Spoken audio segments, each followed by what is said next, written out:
All right, we are looking at this question number 34, which is an introductions question. You can see that the entire first sentence is underlined.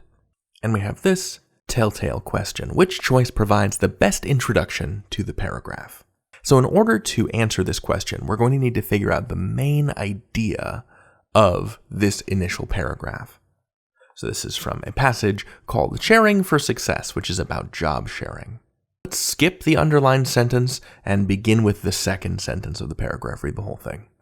Both Julie Levine and Julie Rocco desired a healthier work-life balance, but they were hesitant to give up their managerial roles overseeing the production of new vehicles. In order to retain these top engineers, the company proposed a creative solution: job sharing. That is a weird use of a semicolon. I would use a colon to introduce the idea of job sharing. Sorry, just going out of my way. Back to 34. Which choice best provides the best introduction to the paragraph? So, what's the main idea of the paragraph? Well, it seems like Julie's, Levine, and Rocco are both engineers at a vehicle company, and they want to have a different relationship with their work. But they don't want to stop being managers. So maybe they're full-time, they want to go to part-time, but they want to both remain managers, so the company decides they're going to share the job of manager. So it sounds like we're introducing a problem for these two engineers and then a solution from the company. So we're going to be looking for a choice that introduces these two women and their problem. So I'm going to write, what's the main idea? And then what's the purpose? Now, we don't have the rest of the passage here, but we do have its title, which is Sharing for Success, and that tells me that this passage is going to be about job sharing. So I think the purpose of the information in this first paragraph is to introduce us to the idea of job sharing and show how it can solve problems in the workplace. Let's take a look at the choices. So choice A: the 21st century has presented both unique challenges and innovative solutions to work-related issues. That's true. That feels a little vague to me. And maybe this is our best answer, but right now it feels a little non-specific. Like it doesn't introduce the idea of Julie Levine and Julie Rocco. Who are these women? What do they do for a living? You know, we're looking for a sentence that brings their problem to the fore and introduces who they are and the kind of work that they do.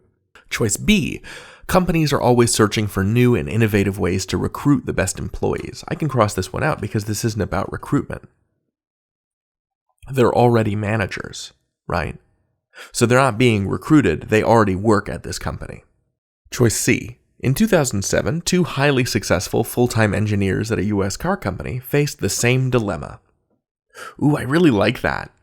Because this kind of raises the curtain on introducing these two characters. They're full-time engineers, they want a healthier work-life balance, they work at a US car company, and they're facing the same problem, the same dilemma. So it begins by introducing these characters. I think this is our answer, but let's check choice D.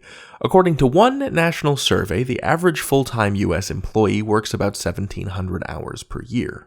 I'm sure that's true, but the question is, what does that have to do with the rest of the paragraph? You're looking for something that's going to focus your attention on the information to come, and not distract with information that is only tangentially relevant. Because this passage isn't really about full-time employees, it's about full-time employees that become part-time through job sharing.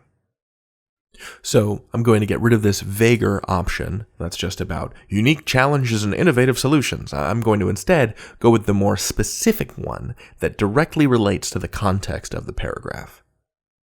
You'll notice all of these choices are grammatically correct.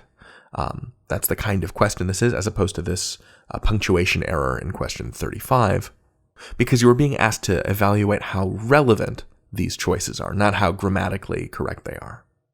I should have said this at the beginning. You're going to see 1 to 2 of these questions on your exam where you have an entire sentence underlined, and you'll see questions about introductions to paragraphs. You'll also see questions about conclusions to paragraphs.